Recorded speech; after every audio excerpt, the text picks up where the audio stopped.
歡迎大家又嚟到 Ori Connections， 今日想同大家嚟購物公園站附近食重慶火鍋。大家可以從福田口岸坐4號線去到會展中心，然後再轉乘1號線到購物公園。又或者喺羅湖出發，坐1號線坐7個站就到。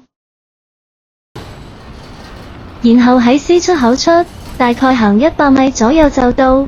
由於我哋唔識行，所以兜咗個大圈。話咁快就見到佩姐重慶火鍋嘅紅色招牌，實唔會睇唔到。佩姐火鍋開門嘅時間都好長，由朝早10點去到第2日嘅凌晨5點。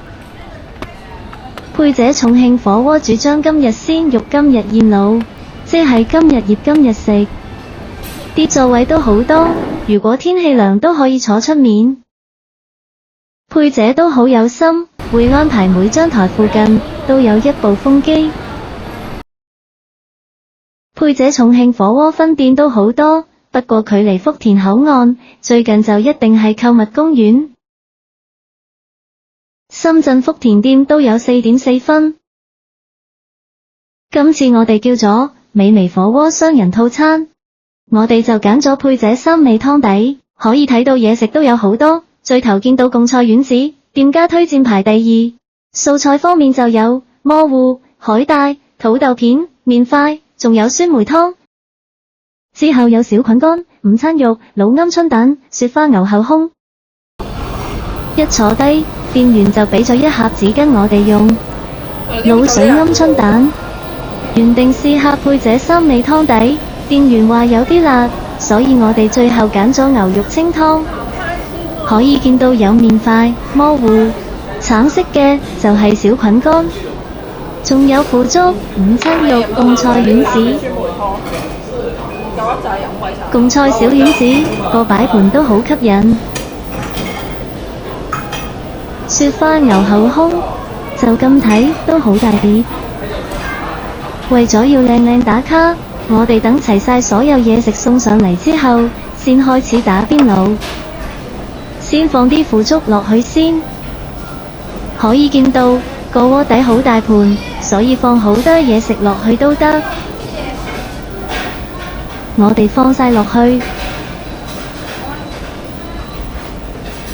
再落下啲貢菜丸子，可以見到每粒丸子裏面都有綠色的貢菜。我哋估喺製作貢菜丸子嘅時候，店家將啲貢菜放埋落去攪勻。旁邊仲有青瓜，等我哋放埋落去。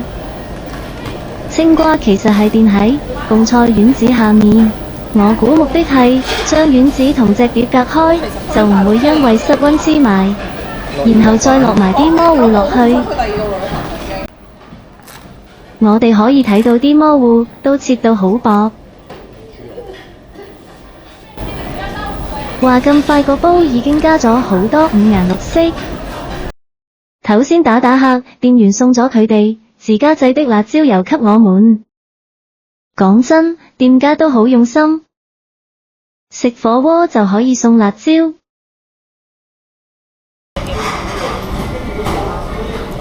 等我哋試下啲腐竹先。出咗一陣，腐竹型都仲係到。講真，點埋佩姐火鍋嘅辣椒醬，真係超好食。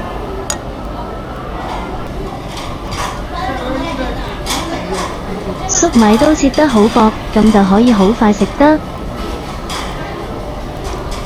其實有時打邊爐，睇住啲嘢食不停滾起，我哋又不停咁放食物，呢個過程都幾治癒。午餐肉切得正正方方，容易入口。而土豆片因為薄，所以唔好煮咁耐，唔係就會溶晒。佢都唔知邊塊打邊塊添。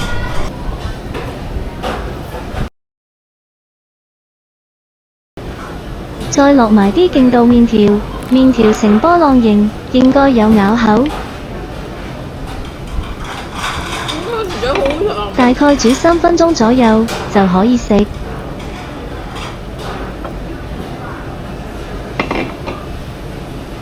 其實深圳食重慶火鍋都有好多分店，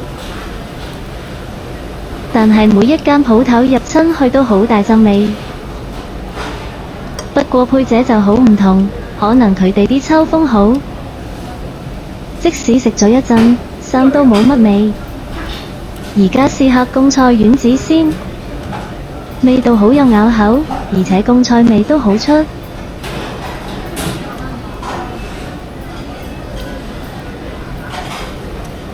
而魔芋就好似我哋平時叫開的蒟蒻，佢有高鮮爽口，可以幫助我哋消化。你之前睇日文嗰堂咧，係咪第一日先俾個 login 嘅 password 嚟㗎？係咯。今次我哋食嘅方式就是將主角放到最後， login password，我諗你早啲上嚟學下嘢。所以大家見到雪花牛後空，我哋仲未放落去。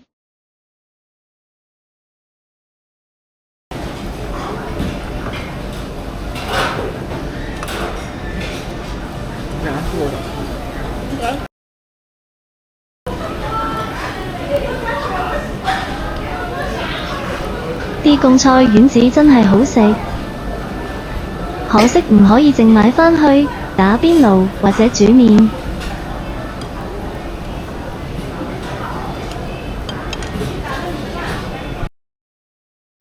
我諗住唔開嗰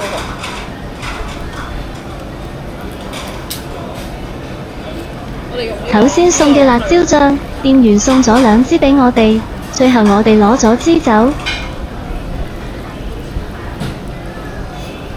最後落埋啲雪花牛後空，大概12秒左右就可以食。碌一碌，等一陣就可以食得。其實喺大陸食嘢最開心嘅係位與位之間唔係好近，可以坐得舒服啲。諗下，雪花牛後空用來配麵條食就最好。不過梗係先一口牛先，真係好好食，食到冇停手。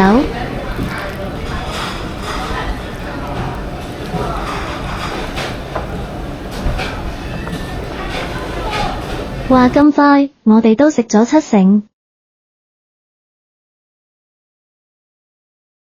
如果佢哋有埋糖水送，咁就更好。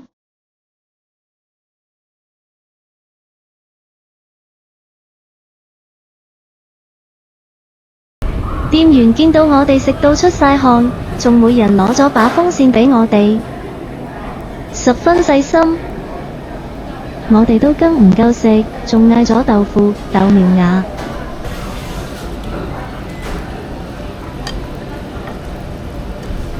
不過試下啲雪花牛俾大家睇下先。我哋可以開咗個 channel 先嘛？叫咩名好啊？問咗店員小裙乾其實係咩嚟？佢哋話叫雞胗，即係雞嘅胃。頭先我哋都試咗夠，咁較煙煙韌韌，我哋較得試下就夠。不過有時食套餐，有啲嘢食，我哋又未必啱，所以睇下大家鍾意。有時分開嗌都幾好，可以多啲款。如果你哋鍾意食內臟，就應該較得好好食，配埋啲啤酒配搭就 very good 啦。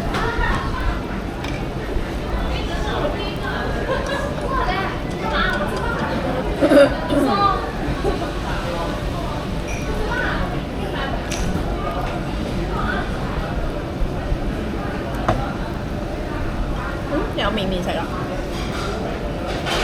哇，呢個麵好似好好食啊！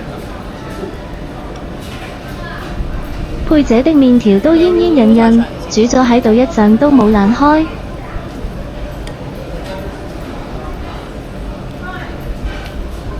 我哋較得就好似刀上面，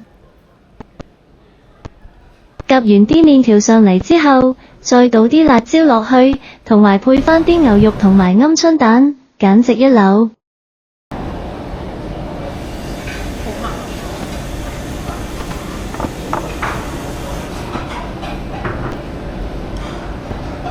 如果大家鍾意呢條片，記得 like、share、subscribe 我哋嘅 YouTube channel。我哋下次見。最後畀埋啲打卡相大家睇。我哋下次見。